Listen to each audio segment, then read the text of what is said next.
right, back. Okay, so I'm not sure where I left off, but okay, I was sitting in class, and okay, so I'm looking at the sheet and where the Josie thing and the Tony Williams and whatever, and I'm thinking about my tacos that I'm gonna have later, which was very important. Okay, it never rains in California, so there was always something to do after class. Not that that was distracting at all. Don't let me sort of mislead you. I mean, I think I got my 10,000 hours of practice in like 2 weeks there, which I know is impossible. But I mean, it's like practice.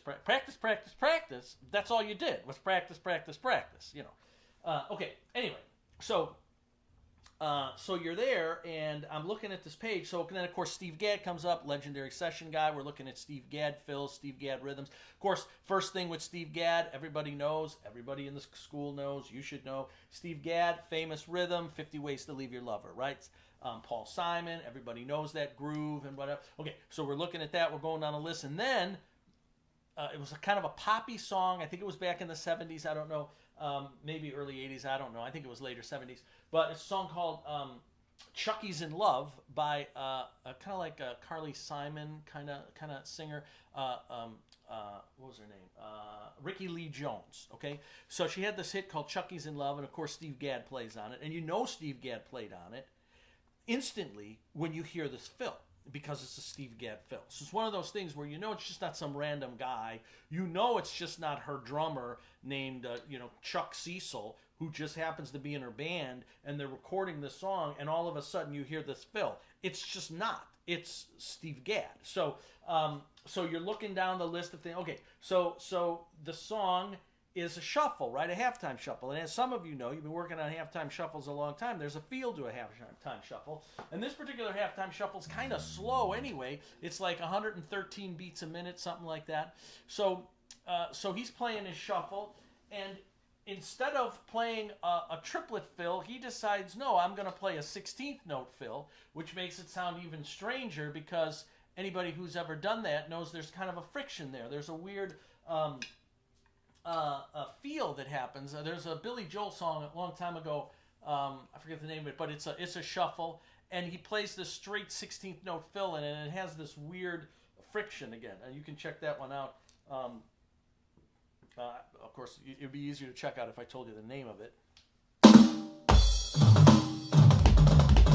But I don't remember the name of it. But anyway, I'll maybe by the end of the tape, by the end of the video. Okay, so Chucky's in Love. So it's a cool fill. So the fill is, it's just, what is it? Let me make sure. It's just 2 beats.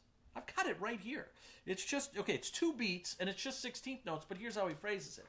So he phrases it, he plays bass drum first.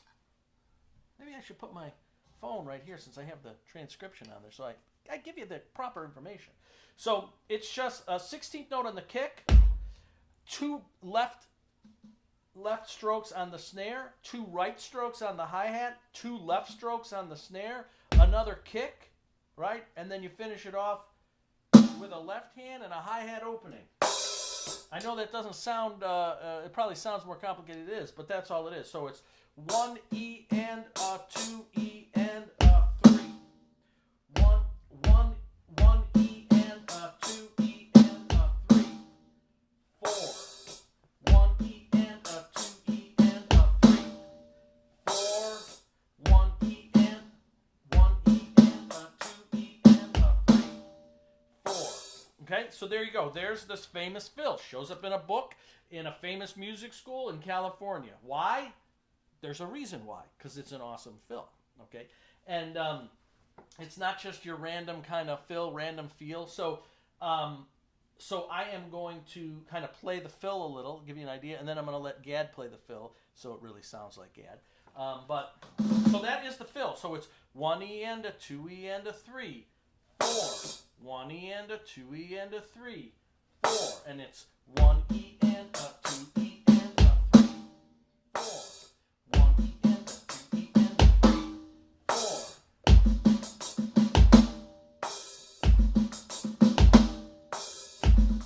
Okay. Sorry.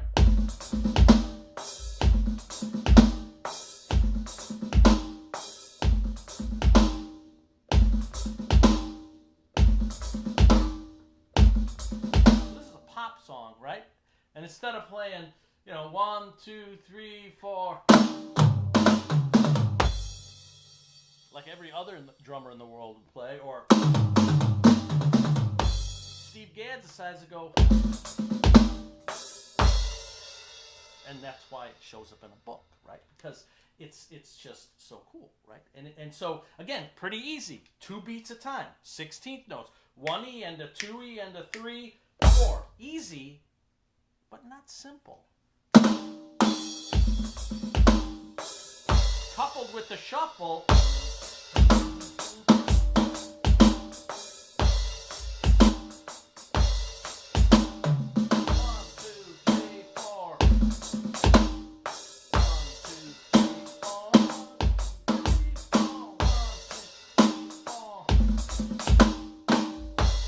So you can get kind of that friction there.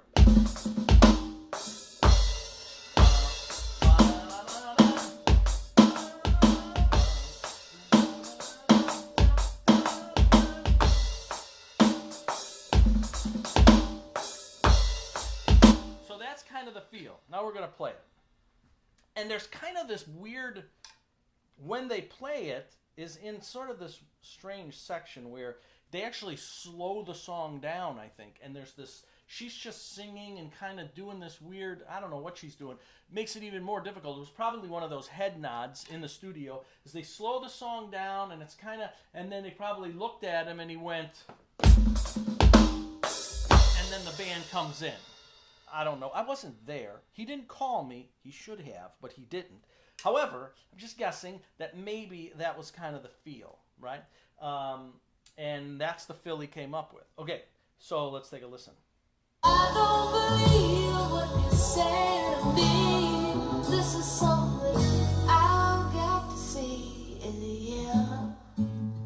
I look in the pool hall. Well, is it here? I look in the drugstore. Is it here? No, don't come here no more. But I tell you what, I saw you. You were sitting behind us down at the Pentateuch. It's got a great feel. Okay, we're going to play it again. It makes me smile. I mean, it's such a cool, it's just, I mean, who comes up with that fill? I can't, I hope it isn't contagious. What's that? Sorry, back up more. But no more. But I tell you Okay, so, right?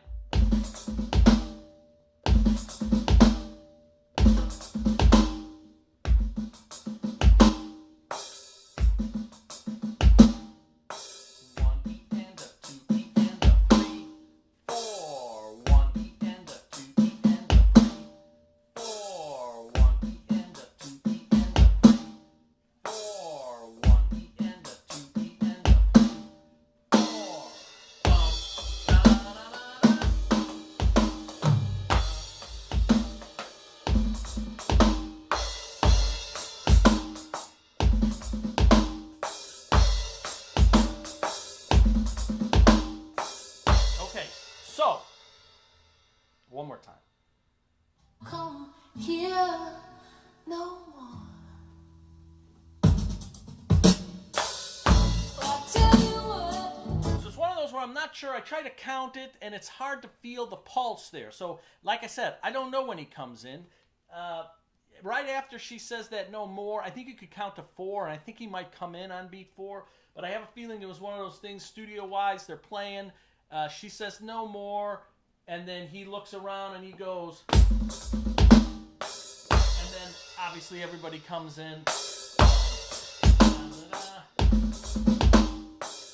So great fill, really easy, very cool though, and in a shuffle even cooler. But that's just a great kind of feel to mixing up those 16th notes with doubles and singles, and the bass drum.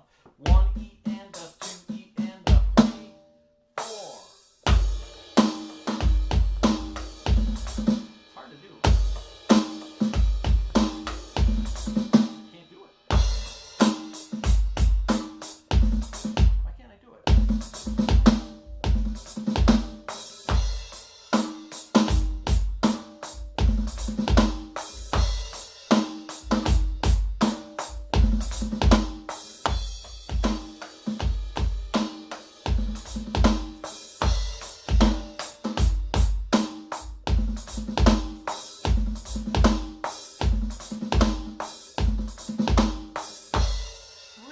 sounds best with that shuffle for the friction again.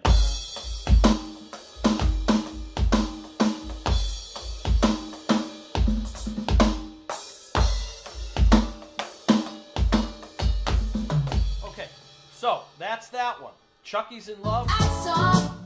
Rickie Lee Jones. I'll put up the transcription of that fill. Again, kind of it's pretty easy though. It is a two groups of 16th notes, one eanda, two eanda, bass drum, two lefts on the snare, two rights on the hi-hat, two lefts on the snare, kick, and then the accent is on 3. And of course, most importantly are those ghost notes. The snare drum's got to be super quiet. Right? That's what makes the groove. So you got to have super dynamics, control, right, of the notes. It just can't be. That's not going to wash. So you got to have the feel and the control to work the dynamics of those notes. Okay, coming up. This one was not in drum class, but this one I think is just a great one. A great song by Journey. I don't talk about Steve Smith enough. Steve Smith, right up there with my all-time favorites of all time. Everybody just thinks of him as Journey, but that's like this much of Steve Smith's work. Master drummer, so much of a catalog of stuff. It would take 10,000 hours just to look at his drum part. So, but I'm going to talk about one easy drum part, and this one actually is pretty easy. This one's the hardest one of the group. I think the Chucky's in Love one, even though it's just 16th notes, it's the feel and it's the doubling of those notes and the orchestration, kind of a linear fill also, which is pretty cool. And we're going to do the Steve Smith one from a Journey album called Frontiers. And I got to find the stuff, and I'll be back.